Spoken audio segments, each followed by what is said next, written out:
आज मैं आपके लिए लेकर आया हूँ एक और इंटरेस्टिंग मोरल स्टोरी जिसका टाइटल है द साइलेंट हेल्पर। इस स्टोरी से आपको बहुत ही अच्छा मोरल सीखने को मिलेगा और इससे आपको इंग्लिश की न्यू वोकैबुलरी भी सीखने को मिलेगी। इस स्टोरी को रीड करने के बाद हम इसके MCQ क्वेश्चंस देखेंगे। चलिए तो स्टार्ट करते हैं।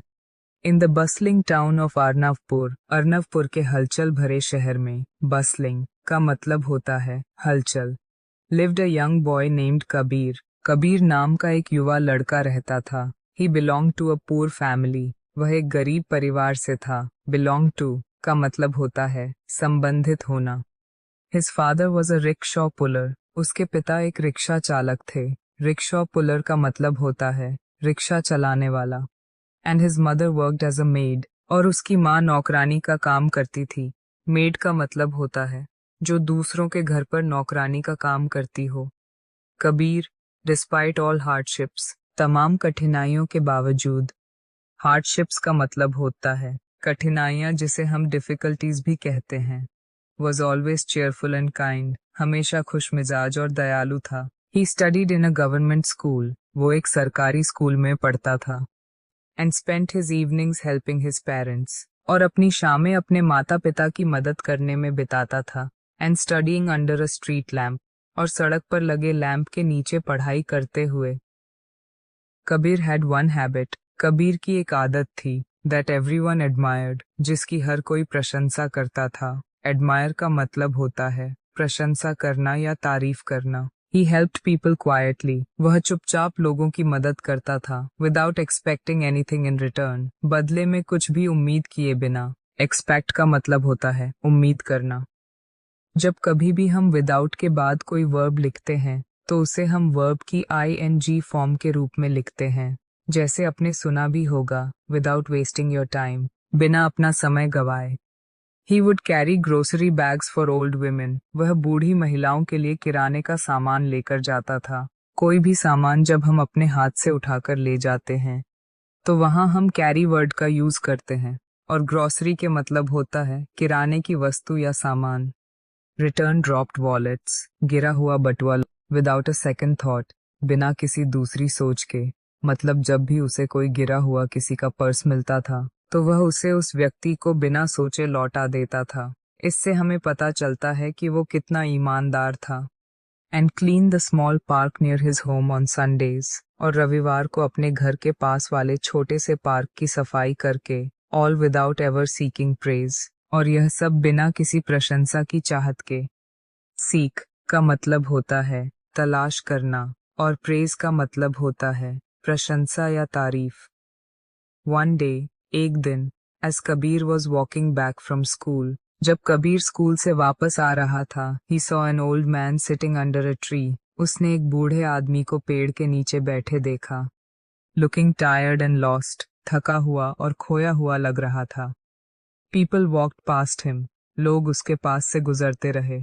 विदाउट इवन नोटिसिंग, बिना ध्यान दिए। कबीर अप्रोच्ड हिम, कबीर उसके पास आया। एंड आस्क्ड सॉफ्टली, और धीरे से पूछा, आर यू ओके अंकल, क्या आप ठीक हैं चाचा?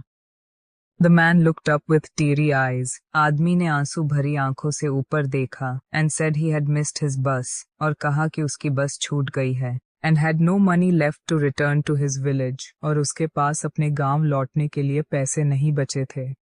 लुक अप का मतलब होता है ऊपर देखना। टीयरी आईज का मतलब होता है आंसू भरी आंखें। मिस का मतलब होता है याद करना या छूट जाना। इसका यूज यहाँ पर छूट जाने के सेंस में हुआ है। Kabir gave him his own lunch, Kabir ने उसे अपना दोपहर का भोजन दिया। And offered to walk with him to the bus station, और उसके साथ बस स्टेशन तक चलने की पेशकश की। Even using the little money, थोड़े से पैसे का उपयोग करके भी। He had saved from polishing shoes to help him buy a ticket, उसने जूते पॉलिश करने से बचाए पैसे टिकट खरीदने में मदद के लिए दिए थे। The man was deeply moved and said, वह आदमी बहुत दुखी हुआ और बोला, यू हैव हेल्प्ड मी, आपने मेरी मदद की है। मोर देन यू नो, तुम जितना जानते हो उससे ज्यादा। May your kindness return to you someday, आशा है कि आपकी दयालुता किसी दिन आपके पास लौट के आएगी।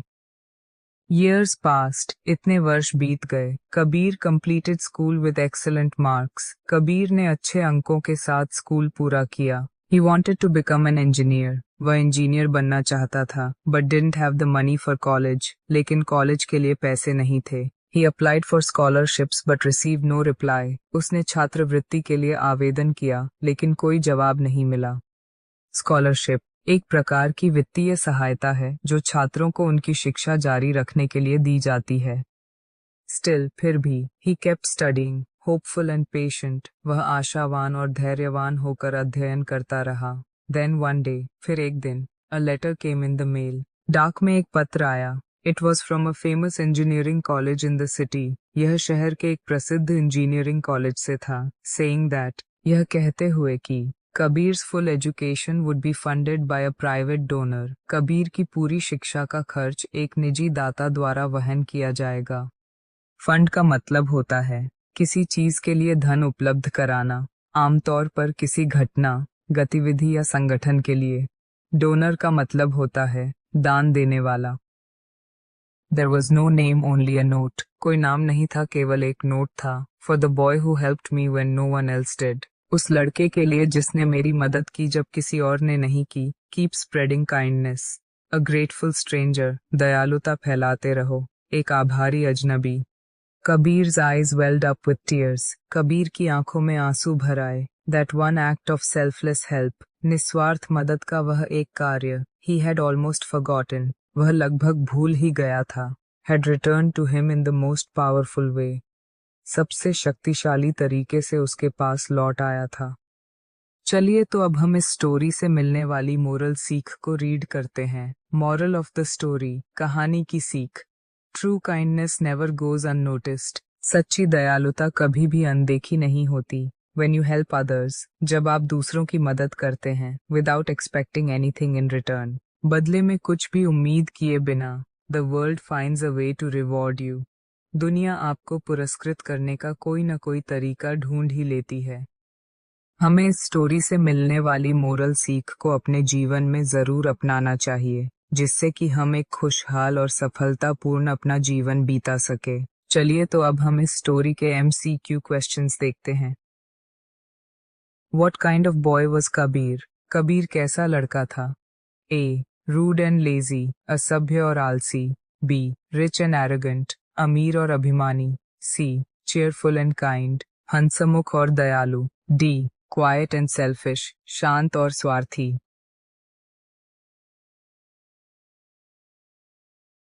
इसका आंसर होगा option C. Cheerful and kind. How did Kabir study at night? Kabir रात में कैसे पढ़ता था? A. Under a bright lamp in his house, अपने घर में एक उज्ज्वल दीपक के नीचे. B. Under a street lamp, एक स्ट्रीट लैंप के नीचे. C. In a coaching center, एक कोचिंग सेंटर में. D. He didn't study at night, वह रात में पढ़ाई नहीं करता था.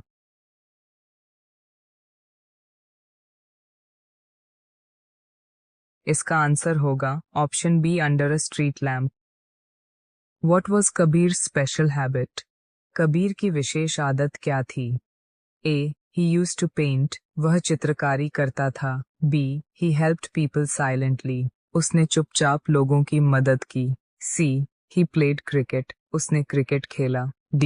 He loved to cook, उसे खाना बनाना बहुत पसंद था.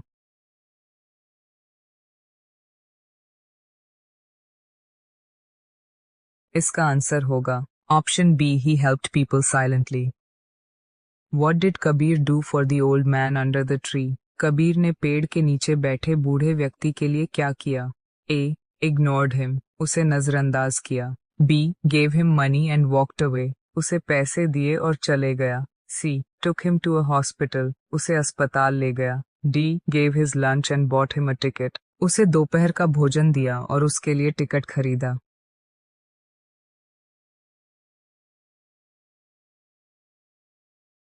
इसका आंसर होगा option D. Gave his lunch and bought him a ticket. Who helped Kabir later in life? Kabir की बाद में जीवन में किसने मदद की? A. His teacher, उसके शिक्षक. B. His best friend, उसका सबसे अच्छा दोस्त. सी अ ग्रेटफुल स्ट्रेंजर, एक आभारी अजनबी। D the school principal, school के प्रधानाचार्य।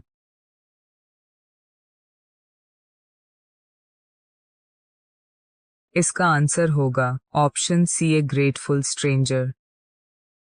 What is the moral of the story, कहानी से क्या शिक्षा मिलती है? ए ऑलवेज सेव मनी, हमेशा पैसे बचाओ। B selfless kindness is always rewarded, निस्वार्थ दयालुता हमेशा पुरस्कृत होती है। C hard work is a waste, कड़ी मेहनत बेकार है। डी नेवर ट्रस्ट स्ट्रेंजर्स, अजनबियों पर कभी भरोसा न करें।